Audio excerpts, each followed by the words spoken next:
Let's come home now and go down to Hobart, where Hobart City Councillor Louise, Elliot, who you can watch most weeks on The Bolt Report, has managed to extract an apology from the Hobart City Council after they denied her the opportunity to rent a hall from them to host a pro-women event. Now, you might be aware that Louise Elliot has been pursued by her own council many times for comments that she has made around transgenderism, etc., stuff she said on social media. She's been counselled by the council, pardon the pun. Other councillors have complained about it. Well, she went off to try and hire a hall for this event in her capacity as a private citizen. She didn't try to throw her weight around as a councillor to say, you must give this to me. And they denied her the opportunity to hire the hall on the basis of what the event would be. And all of this came out in an FOI request.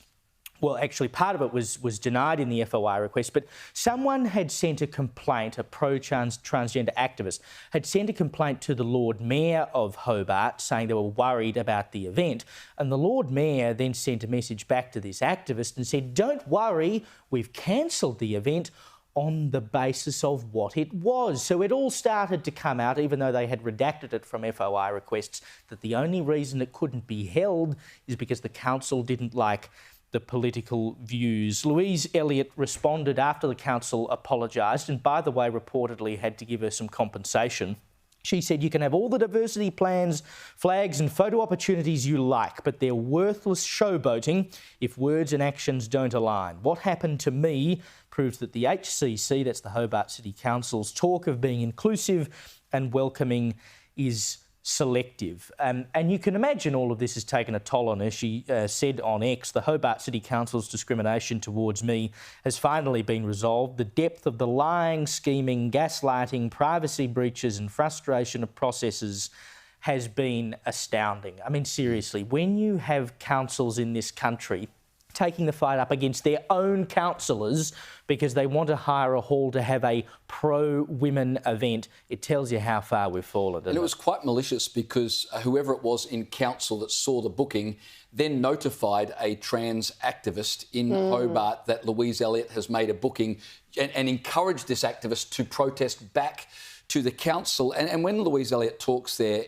on X about having been gaslit, I mean, she has been absolutely slammed by her own council as anti-trans, as a bigot. And by the way, she's not anti-trans, she's pro-women's rights. And that's all she's ever tried to do, is to stand up for the rights of women to play against women in sport and have their own spaces that are reserved for women. And for that, she's been pillared from, pulled from pillar to post. Pillar to post, that's the expression I was looking for. And as you said, had to undergo counselling sessions to realign her thinking with the re-education camps. Literal re-education. How much did the ratepayers pay for that? I mean, it says a lot when anything pro-women is now automatically seen as anti-trans. Yeah.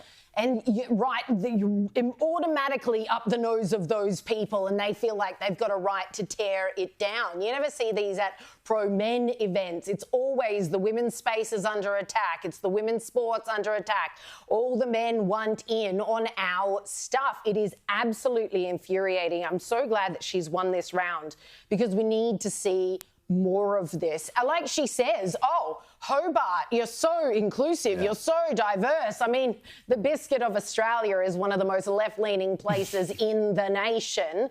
Thank goodness they're a little bit of a waterways away. But here she goes, when it came to actually being pro-women, I copped it and I've had to put up with the gaslighting, the lying, the scheming. Props to her for even staying on the council. She's still got to work with these people.